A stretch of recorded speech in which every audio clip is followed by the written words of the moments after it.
Como essa é a palavra de abertura, eu quero falar algumas coisas básicas e ir crescendo até chegar no caráter. Porque não adianta chegar no caráter sem ter um entendimento sem ter o fundamento. A gente precisa primeiro construir os fundamentos do entendimento profético. Sendo que a primeira coisa que eu quero falar, se você tiver agenda, caneta ou bloco de nota aí no seu celular, é bom anotar. A primeira coisa que eu quero falar é aquilo que está na Bíblia, lá em 1 Coríntios capítulo 14, versículo 31.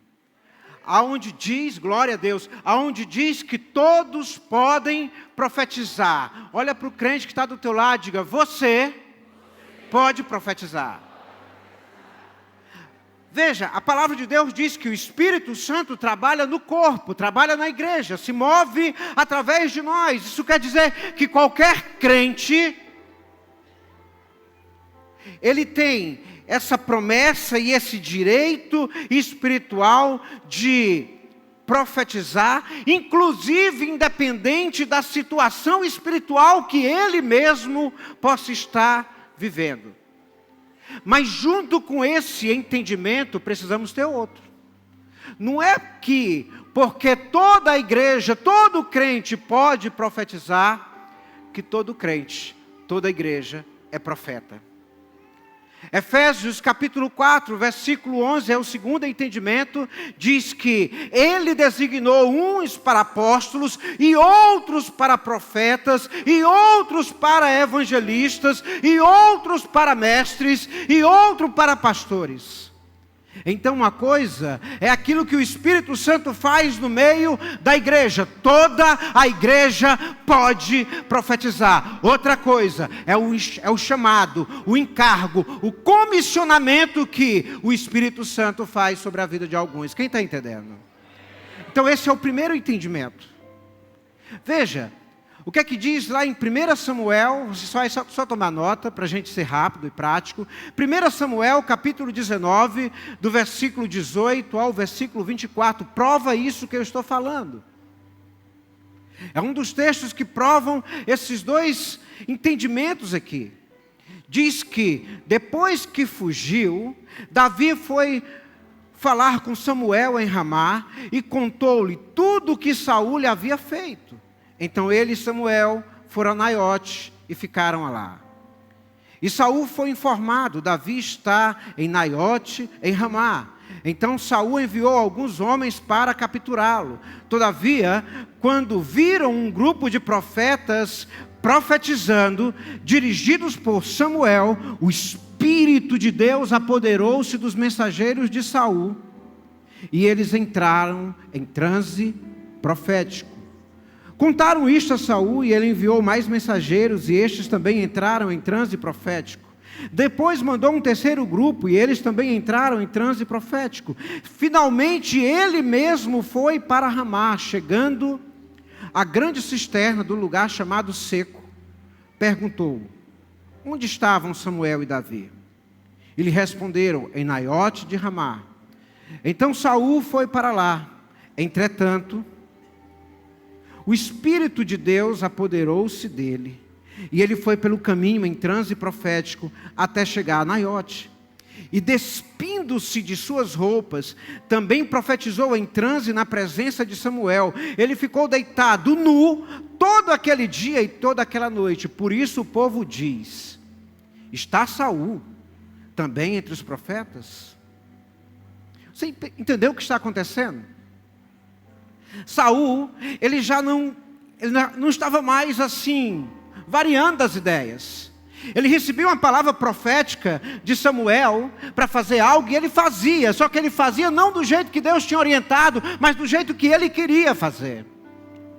Saul também não estava mais batendo bem das ideias, ele estava enciumado, almático contra Davi, ele queria uma certa vingança contra ali a pessoa de Davi. Mas mesmo assim o Espírito o pegou no caminho e ele estava profetizando. Então tem duas figuras aqui. Aqueles que profetizam e Samuel, que é o profeta. Porque profetizar todo mundo pode, independente de como ele está. o Espírito Santo pode usar qualquer um para profetizar. Mas ser profeta é assimilar um encargo de Deus.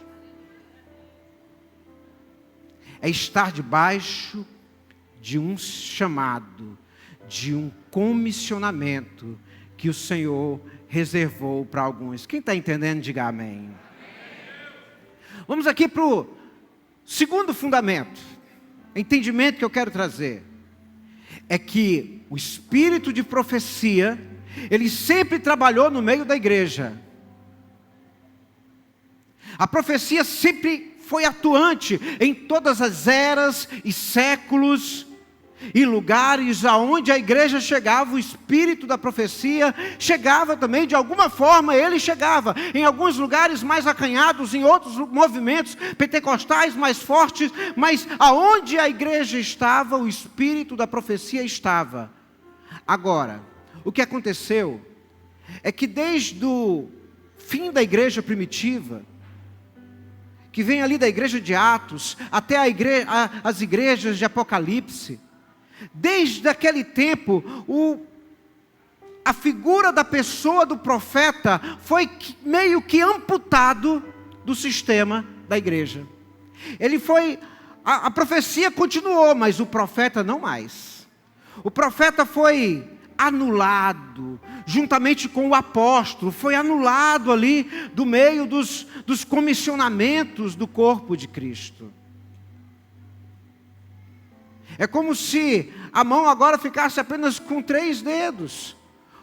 Ficasse só com o missionário, aquele que vai para os campos, o evangelista, ficasse só com o mestre, ficasse só com o pastor, mas nem tivesse mais a ação do apóstolo, que faz um serviço de bispado, de ligação, de intermediação entre os outros ministérios, e também não tem mais a figura do pastor, do profeta, que traz a revelação, os segredos daquilo que Deus quer contar, porque Deus conta segredo para profeta.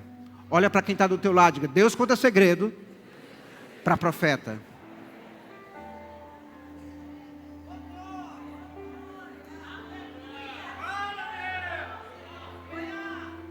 Agora sabe o que é que tem acontecido? De 100 anos para cá,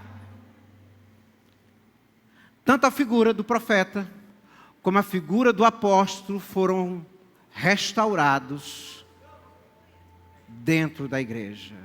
E essa restauração é profética, ela tem a ver com Maranata, porque quando Jesus vier buscar a noiva, não vai vir buscar uma noiva amputada, vai vir buscar uma noiva completa. Vai vir buscar a noiva que é pastora, que é pastor, que é mestre, que é evangelista, que é profeta, que é apóstolo. Mas sem a figura do profeta no meio do corpo de Cristo. Tanto a obra da igreja, como a obra de Cristo, caminha mais devagar. Terceiro entendimento que eu quero trazer, e esse é o que eu julgo mais importante de todos. É em cima desse entendimento que eu quero me aprofundar um pouco mais. É sobre a pessoa e a função do profeta. Não de quem profetiza, não de toda a igreja, mas agora daquele que recebeu um encargo profético. Porque é necessário desmistificar algumas coisas. Desmistificar quem é o profeta e o que ele faz. Porque primeiro, ele não é super. Ele não é um super-herói de capa. Ele não é uma pessoa mega, ultra, hiper espiritual, que está em um outro nível de patamar. Ele não sai voando por aí. Basta você fazer uma pesquisa rápida na Bíblia. Em cada profeta que teve, todos eles tinham crises e lutas. Porque uma pessoa ali também é gente. Basta você olhar para Jonas. Ele tinha um pouquinho de teimosia, né, com Deus, de birra com o Senhor. Basta olhar para Elias, alguns problemas que ele estava tendo ali na alma. Eles eram show, mas eles não eram super. Diga comigo, o profeta Ele pode ser soul, mas não é super. Está entendendo? Ele é show naquilo que ele manifesta. Porque a pessoa diz assim, uau, era essa a revelação que eu precisava. Era esse sinal que estava faltando. Mas ele não é super. Só que se esse entendimento tiver, ou na mente da igreja, ou na mente do profeta, será desastroso. Tanto para um lado, quanto para o outro. Se o profeta começar a se achar super, ele vai correr o risco de imaginar que ele é infalível e insubstituível, indispensável, e ele não é. Se o profeta morrer, Deus levanta outro profeta.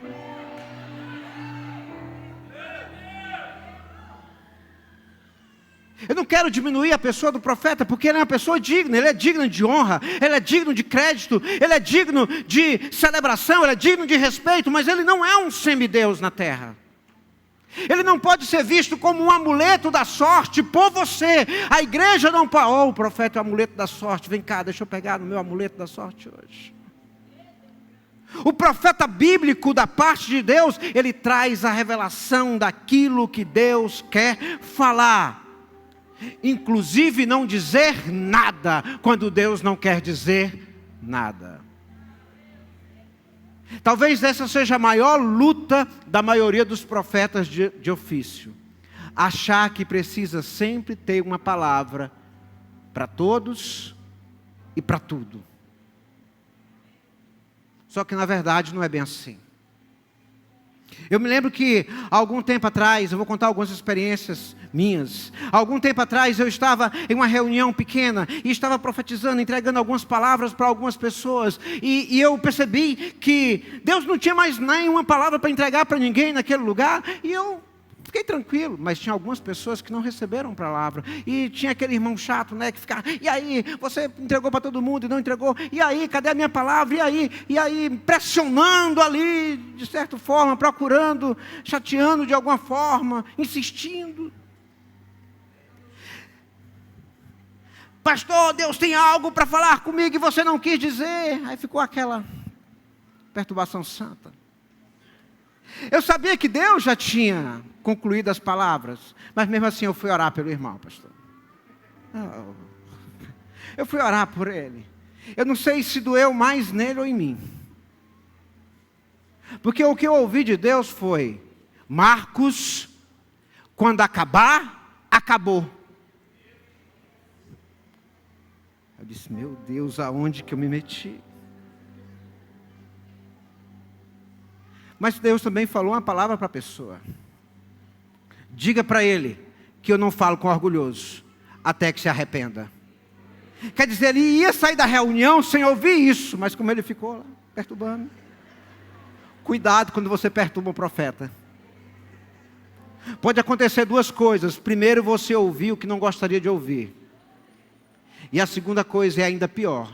Se o profeta não tiver um caráter alinhado com Deus, é ouvir coisas que Deus nem falou. Você vai correr risco. Veja, se a gente pegar a pessoa do profeta e tentar comparar ele com alguma profissão dos nossos dias. Um dia eu perguntei, Senhor, que profissão que é o profeta? Aí ele me falou, é um carteiro. Eu disse, uau, só. Eu pensei que ele ia dizer outra coisa, um coach espiritual. Eu disse, não, um carteiro. O profeta é alguém que entrega uma carta que não é dele para uma outra pessoa. E muitas vezes ele lê aquela carta para aquela pessoa, mas o profeta mesmo não está entendendo nada, porque a carta é para aquela pessoa, vai fazer sentido para ela e não para o profeta. Quem recebe a palavra vai dizer, fez sentido. E o profeta, como que faz sentido uma palavra dessa?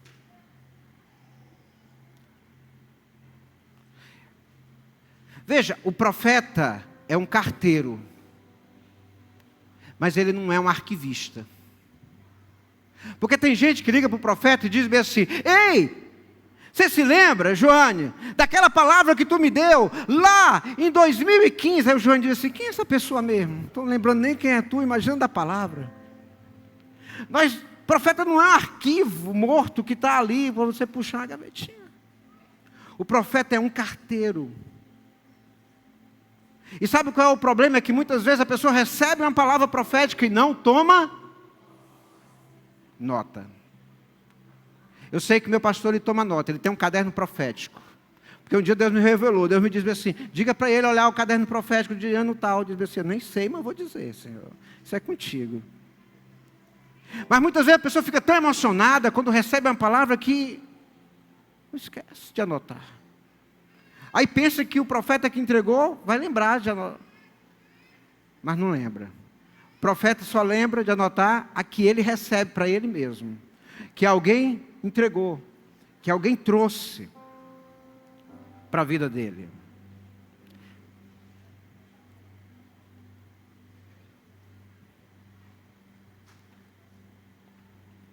Diga para quem está do seu lado, quando você receber uma palavra, a obrigação de anotar é sua.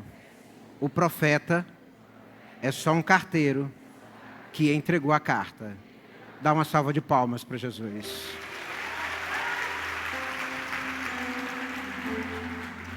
O profeta também pode ser comparado com uma outra profissão, com um narrador.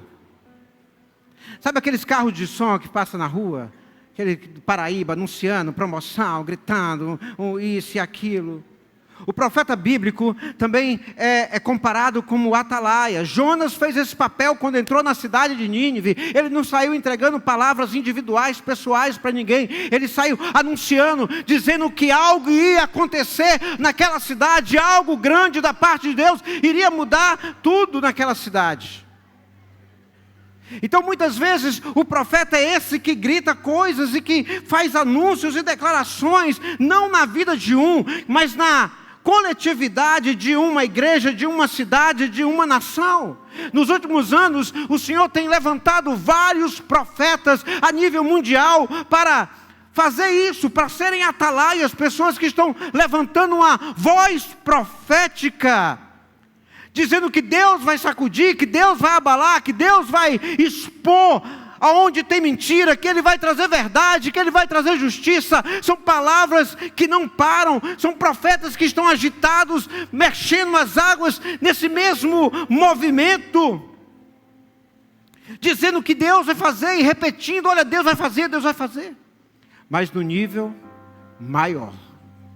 Então o profeta tanto pode entregar uma palavra para uma pessoa, como ele pode entregar uma palavra que afeta a vida de milhares de pessoas. Depende daquilo que Deus quer trazer. Porque Deus, ele olha para o indivíduo, mas ele também olha para o coletivo. Alguns anos atrás, o pastor Ricardo ia fazer uma viagem. E você conhece o estilo do pastor Ricardo, né? Ele está sempre barbadozinho, né? Aquela barbinha feita, linda.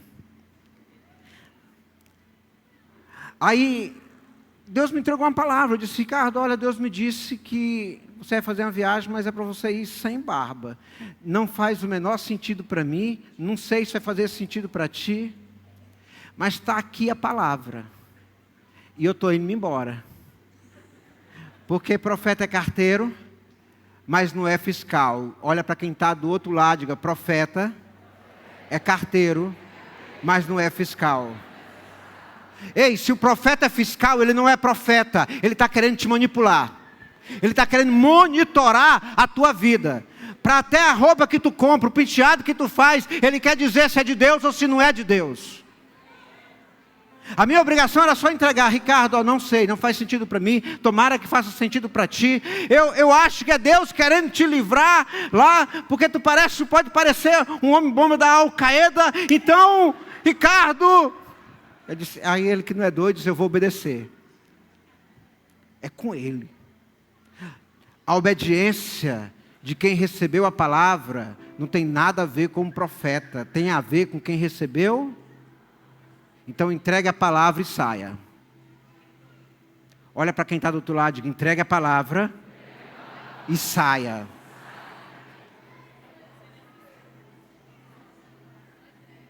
Porque se você não sair, você quer monitorar a vida da pessoa. Se você ficar perguntando, e aí aquela palavra, e aí aquela palavra, e aí aquela palavra, e aí, vai fazer alguma coisa. Você quer manipular a vida da pessoa, controlar ela.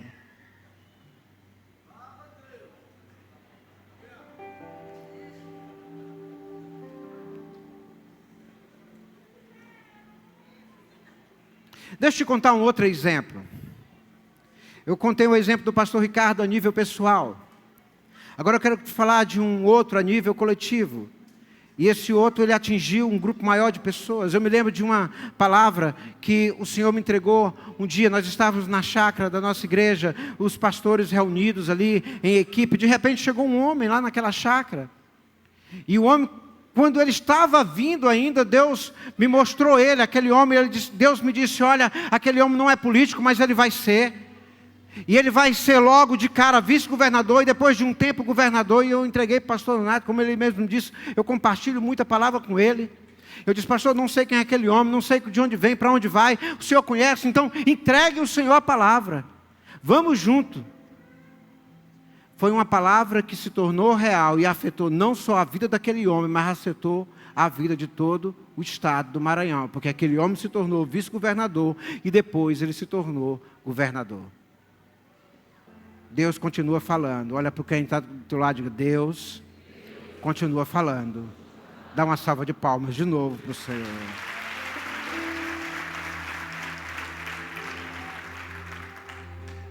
Aí Deus ele fala no coletivo da igreja, uma palavra profética como essa que o pastor Nato descreveu aqui na frente, que a igreja precisava orar porque tem um exército amarelo na fronteira. É um direcionamento, é uma exortação. Sabe, Deus ele quer falar profeticamente, contar os seus segredos profeticamente para cada um de nós que somos da igreja. E ele vai usar o irmão que está do teu lado, mas ele também pode usar um profeta de chamado para estabelecer coisas maiores, para levantar uma bandeira de arrependimento, para fazer uma conclamação ali de humilhação, de vestir saco.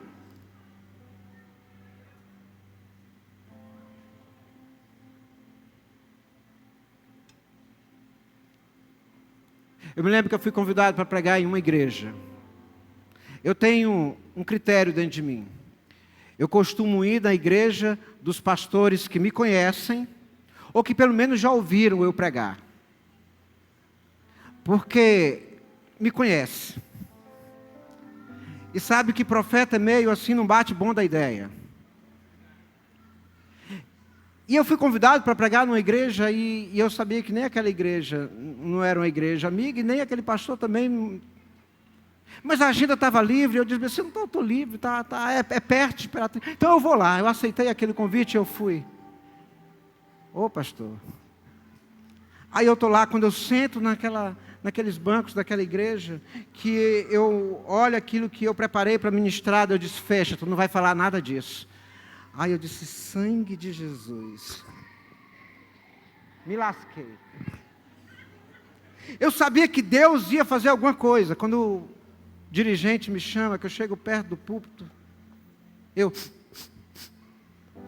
senti um mau cheiro. Porque o profeta não só sente, percebe, discerne as coisas pelo sentido da audição ou da visão, o tato também, o paladar também, o olfato também. E eu senti um mau cheiro naquele ambiente, e eu procurei, não tinha nada. Eu disse, é profético, mau cheiro. E eu não vou pregar. E Deus disse assim, pede um balde de água. Eu disse, Senhor, tu vai aprontar aqui, Senhor. Lava o púlpito e vai embora, não fala com ninguém, não recebe oferta. Eu disse, meu Deus, eu lavei o púlpito. Só dei tchau. Não preguei. Eu só não entendo uma coisa, pastor. Fui embora, não recebi oferta, só não entendo uma coisa. Nunca mais me chamaram naquela igreja. Pastor Rubens, nunca mais eu fui convidado para ir lá, eu não sei porquê. Cuidado quando você chamar um profeta. Eles não batem bem da ideia. Porque Deus chama profetas para fazer loucuras que um crente normal muitas vezes não vai fazer. Se você olha para o profeta, ele está sempre fazendo uma loucura diferente.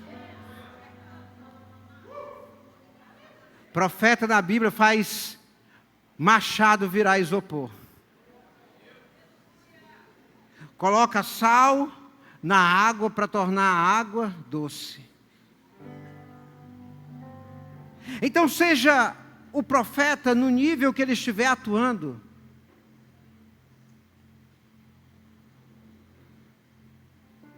Ele vai trazer aquilo que Deus quer falar contigo.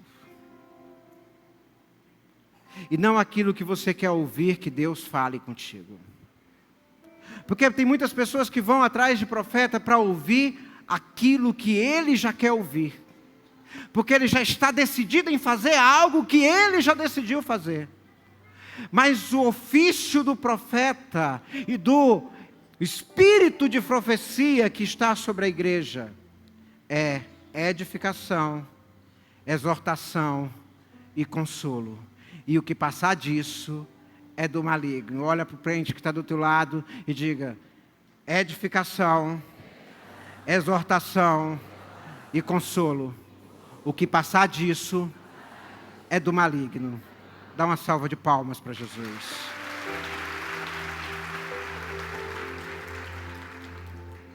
Querido, eu só estou falando da pessoa do profeta e do ofício do profeta, porque o tema proposto para hoje à noite é sobre o caráter dessa pessoa. E essas duas coisas são o principal fundamento para entrar no caráter do profeta. Mas se eu fosse colocar mesmo um tema para essa mensagem, que agora eu vou entrar no caráter do profeta rapidamente, seria profeta ou feiticeiro? Olha para o crente que está do teu lado e pergunta: profeta ou feiticeiro? Sabe, existe uma linha muito fina e sutil entre uma coisa e outra. Entre ser profeta e ser feiticeiro. Porque é muito fácil um profeta, mesmo com aquele que tem o chamado profético, se vender de alguma maneira, seja por dinheiro, seja por uma posição, seja por um sentimento de autoridade maior. É muito fácil ele ser tentado a se tornar um feiticeiro. E sabe, eu digo fácil para aqueles, não é para todos, eu digo fácil para aqueles profetas que não se permitem mais ser pastoreados. Preste atenção, me escuta algo aqui que é muito importante. Não é porque a pessoa agora é profeta, recebeu esse encargo, que você não vai mais se submeter à figura de um pastor.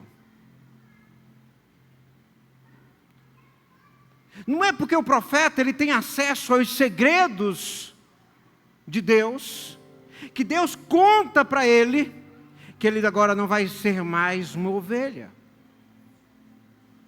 Sabe, tem crente que antes do chamado profético andava alinhado com os seus pastores, mas depois de entender, de assimilar que é profeta, começa a desandar. Começa a ter desculpa pela palavra, uma diarreia mental. Tem muito profeta que começa a desandar espiritualmente na vida. Começa bem e depois se perde, porque agora se acha grande, maior, super, mega, o amuleto gospel no meio da igreja, se sentindo mais relevante, mais importante, até mesmo do que os seus pastores.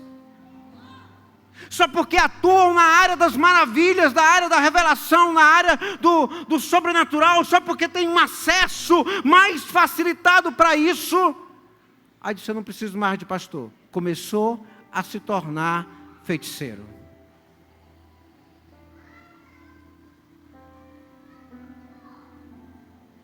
Tem profeta que entrega até o número do CPF. Eu não sei qual o sentido que faz. Se eu soubesse de alguns números, eu ia pedir o da Mega Sena, né?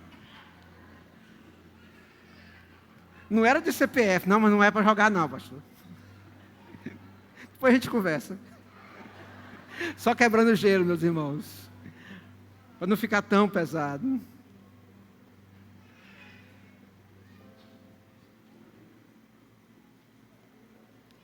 Sabe, Deus ele fala ao profeta. Mas Deus ele honra os outros encargos ministeriais. E o pastor é pastor sobre todas as ovelhas. Inclusive para a ovelha que tem um encargo profético. Só que para alguns que receberam o dom, ou que receberam, que entenderam que aquilo não era só um dom, era um chamado, eles acabaram de maneira errada se achando que receberam uma carta de alforria espiritual da sua liderança. Que eles não mais precisavam dos seus pastores nas suas vidas. Eles entenderam que esse acesso era uma liberação. Não preciso mais do pastor. São ofícios, mas que são ofícios que precisam se submeter ao pastor. A mesma coisa pode acontecer aos outros encargos, sabia? O mestre, aquela pessoa que é mestre, pastor, mestre mesmo, que tem um encargo de mestre, ele pode muito bem vir para o culto e estar ouvindo o pastor dele, e ele diz assim: eu conheço mais das entrelinhas, dos códigos doutrinários, a minha exegese é mais apurada que a do meu pastor. Olha como ele troca as palavras, e erra nos textos e contextos e pretextos.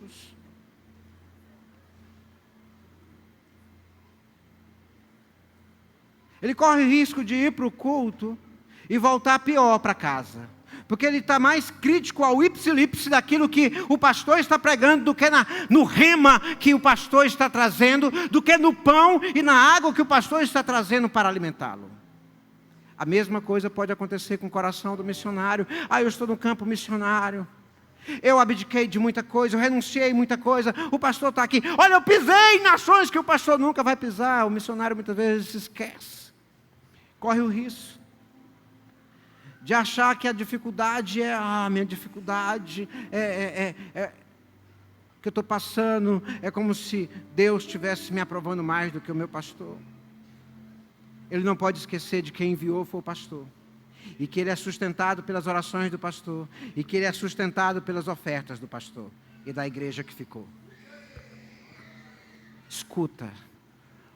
Todos os encargos são importantes, mas todos os encargos estão debaixo do pastor, porque ele é casado com a igreja, ele é aliançado com a igreja.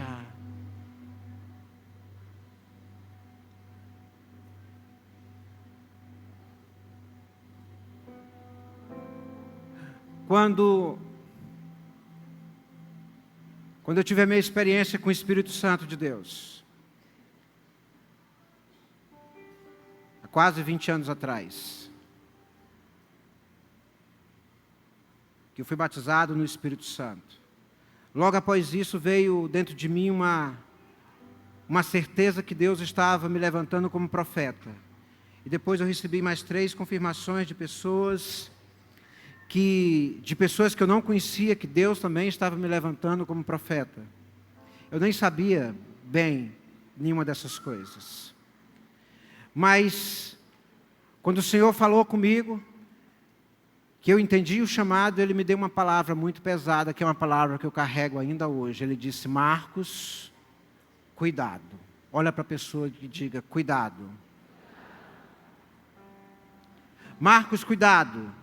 Tem muito profeta, tem muito ungido andando com atestado de óbitos debaixo dos braços. Essa foi a primeira palavra que eu compartilhei com o meu pastor. E daquele dia em diante eu decidi compartilhar com ele todas as palavras que eram significativas para ele, ou para o ministério, ou para coisas maiores. E como ele mesmo já testemunhou, é algo que é um exercício fácil de fazer, porque o meu dom e o meu chamado profético é pastoreado pelo meu pastor. Agora, se você tem um dom e tem um chamado profético e não submete ele ao seu pastor, desconfie que você está sendo mais feiticeiro do que profeta.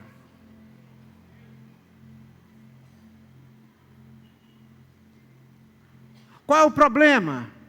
O problema é que se você for um feiticeiro dentro da igreja e o pastor der ouvido à sua revelação, a igreja vai estar debaixo do espírito de Jezabel, que muitas vezes a gente está ligando ele a um espírito, a um manto de sensualidade, mas ele tem mais a ver com manipulação profética, com manipulação do sobrenatural, do que com sensualidade.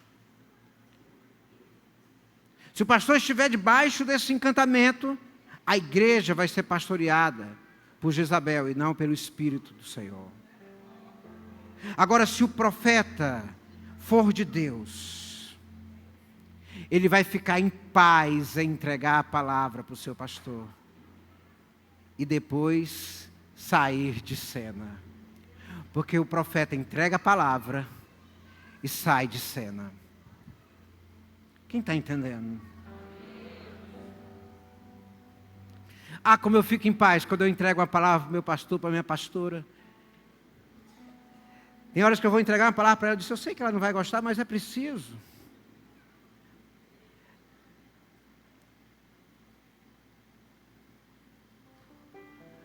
Sabe, de todos os ofícios que existem na igreja, o único ofício que recebe o título de anjo da igreja é só o do pastor. Você pode ser apóstolo, se submeta ao pastor. Você pode ser mestre, se submeta ao pastor.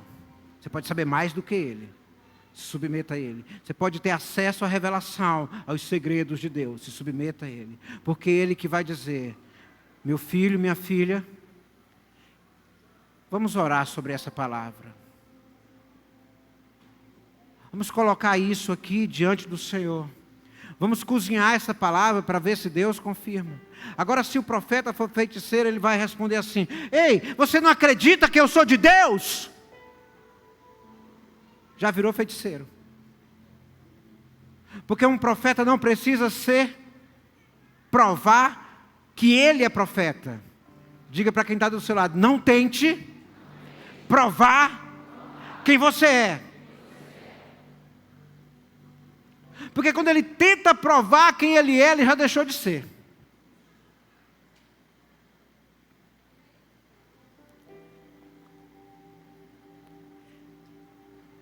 O profeta, ele precisa saber quem ele é.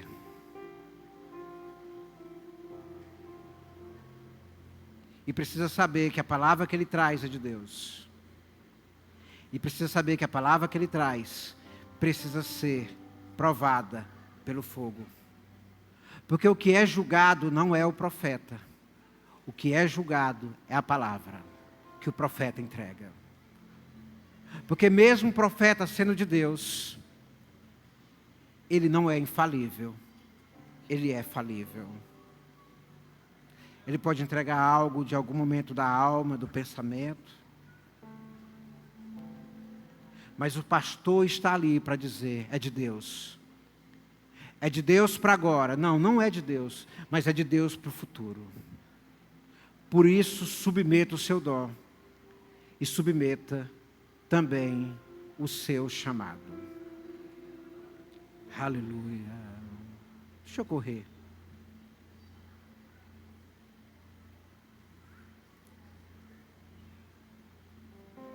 Eu falei que há uma pressão da igreja, do corpo de Cristo, para que o profeta, ele sempre tenha palavras. E sabe, essa pressão muitas vezes pode corromper o coração do profeta.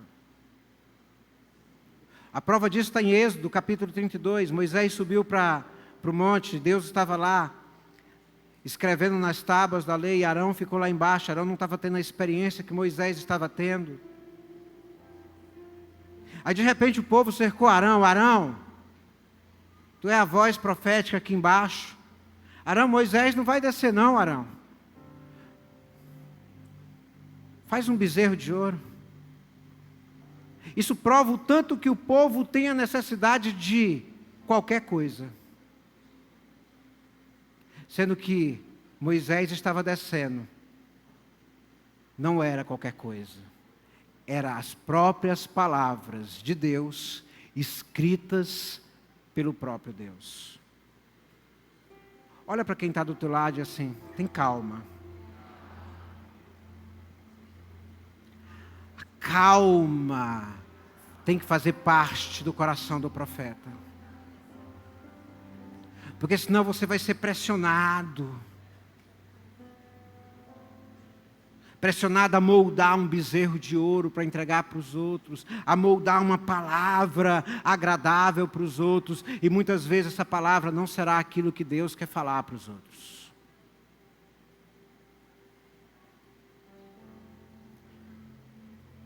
Um outro exemplo de como o profeta pode se tornar feiticeiro, está lá em 1 Reis, capítulo 13, do versículo 11 ao versículo 34, toma nota.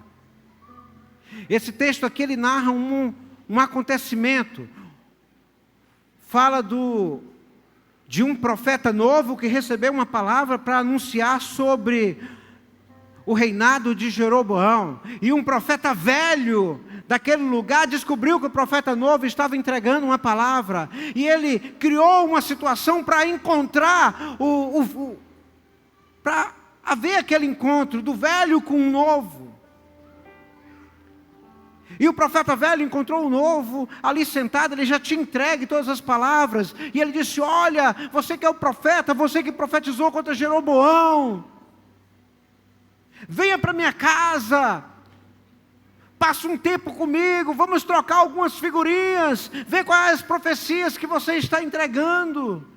Aí o profeta novo disse: Deus me disse para me falar, ir embora, não ficar conversando com ninguém, não parar, não comer, não fazer nada na casa dos outros.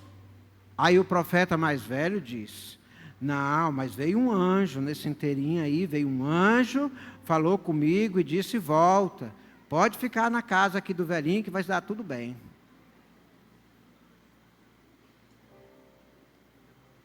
O profeta velho acreditou, o profeta novo acreditou no profeta velho. E ele voltou com o profeta velho. 1 Reis, capítulo 13, capítulo 13, do versículo 11 ao versículo 34. Ele voltou com o profeta. E quando eles estavam ali na casa do profeta, sentado à mesa, o profeta agora, velho, entrega uma palavra de Deus. Qual foi a primeira coisa que o profeta velho fez? Ele mentiu. A Bíblia é categórica, ele estava mentindo.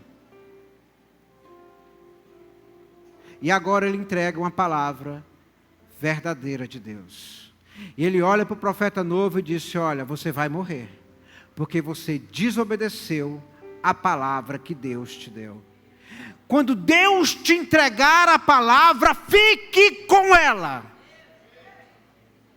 Mesmo que hajam vozes e mais vozes e mais vozes. Eu me lembro que eu estava em uma conferência lá em Goiânia, uma conferência de pastores do Brasil todo ali, naquele lugar, veio um pastor de fora, e aí na hora da imposição de mãos, muitas pessoas foram, já estava arrumado para ir, me organizando para ir também, e Deus disse: senta. E muita gente dizia assim: bora pastor Marcos, bora. Deus, eu disse: não, eu vou ficar aqui. Não, mas ele é de Deus. Mas Deus disse para mim. Não, mas eu disse: eu vou ficar, eu tenho medo de morrer. Eu fico com aquilo que Deus me falou. Então, se Deus lhe disse algo, se você tem convicção daquilo que Deus lhe disse, fique com aquilo que Deus lhe falou, que no tempo certo, do modo dele, aquilo vai se tornar realidade.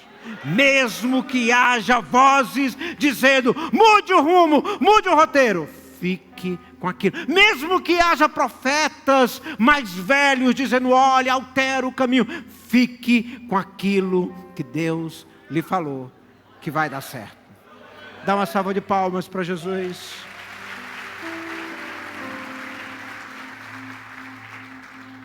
Último exemplo que eu quero compartilhar sobre profeta e feiticeiro está em Números, capítulo 21. Capítulo 21 em diante, até o capítulo 23, vai falar sobre um profeta que possivelmente é o profeta feiticeiro mais conhecido da Bíblia, Balaão. Ele era um cara que conseguia conversar com a jumenta, mas não conseguia discernir a voz de Deus. Só que a Bíblia chama ele de profeta. E ele era feiticeiro porque ele era vendido. Olha para quem está do teu lado e diga: não venda o teu dom, nem o teu chamado. Tem gente que coloca preço no dom e no chamado. Não venda seu dom, nem venda seu chamado.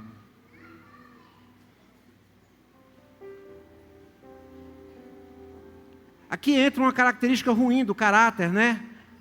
Pessoas gananciosas, pessoas que têm medo de não ser sustentado, suprido pelo Senhor. Interessante é que Deus, quando a gente vai olhar os profetas, Deus sempre supriu eles de tudo o que eles precisavam. Tinha um profeta que precisava de uma tenda, Deus ia lá, preparava um quarto de hóspede especial lá para o profeta. Tinha um profeta que estava com fome, Deus mandava um corvo trazer alimento, sei lá de onde, para alimentar. O pão era tão bom que o profeta comeu aquele pão, caminhou 40 dias e 40 noites e não sentiu fome.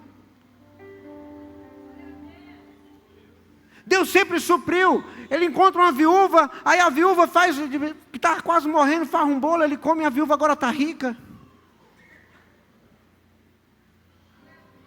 Agora Balaão, acho que ele tinha um medo, ele diz assim: Deus não vai me sustentar não. Olha para quem está do teu lado e diga: Deus vai te sustentar, sim.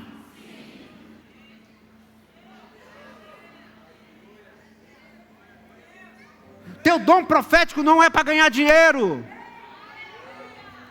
O teu encargo profético não é para ganhar dinheiro, é para exortar, edificar, consolar, estabelecer as coisas de Deus na terra, conclamar aquilo que Deus quer trazer, provocar aquilo que Deus quer provocar.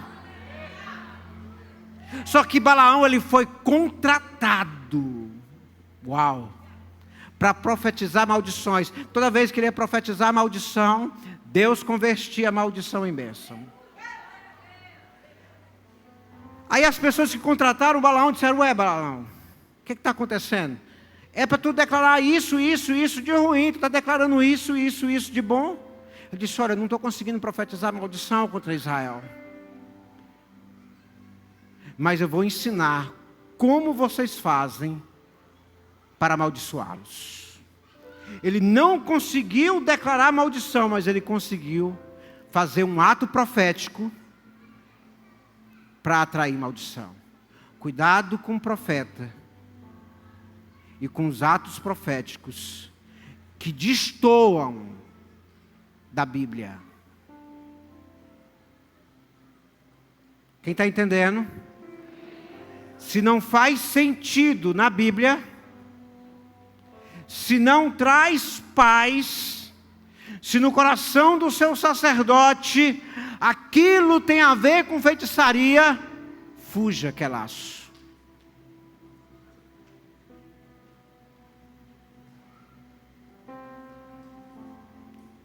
Eu já falei de alguns profetas que erraram e se tornaram como feiticeiros. Aí você diz assim: pastor, e agora? Que tipo de profeta que eu preciso ser para essa geração? Eu quero terminar. Já acabou o tempo. De um que começou bem, cumpriu o seu ofício bem, e mesmo perdendo a cabeça, terminou bem. Porque é melhor perder a cabeça do que perder a vida eterna. Porque quando um profeta se torna feiticeiro, ele perde a vida eterna. Ele é um daqueles que vai chegar na porta do céu e Jesus vai dizer: não te conheço. Mas João Batista, que perdeu a cabeça, entra para a sala do trono, participa da glória do Pai, senta na mesa, come do banquete, porque você não vendeu a sua unção, não vendeu o seu dom, não vendeu o seu chamado. O ministério profético de João Batista foi lindo. Ele era a voz que clamava no deserto. Era a voz que dizia: o Messias está vindo. E o mesmo Espírito, ou a mesma visão daquilo que estava dentro de João Batista, está hoje sobre a igreja. Porque esse é o tipo de profetas que Deus está levantando. Profetas que estão preparando o caminho para Jesus voltar. Assim como João Batista preparou o caminho para Jesus, para o Messias, os profetas da nossa geração, diga eu. Os profetas da nossa geração são preparadores do caminho para a volta de Jesus. E Ele está voltando. Maranata, Maranata, Maranata, Maranata. João Batista pregava e profetizava no deserto. Eu não sei onde é o teu deserto, mas tem um deserto te esperando com mensagens do céu. Tem um deserto te esperando com profecias que vão alterar a vida de pessoas. Não se preocupe, Deus vai levar pessoas até esse deserto. Ele vai te vestir, Ele vai te alimentar, Ele vai te dar saúde, Ele vai te dar paz, Ele vai prosperar a tua casa, a tua família. Não se preocupe. Eu quero orar sobre duas coisas, se der tempo.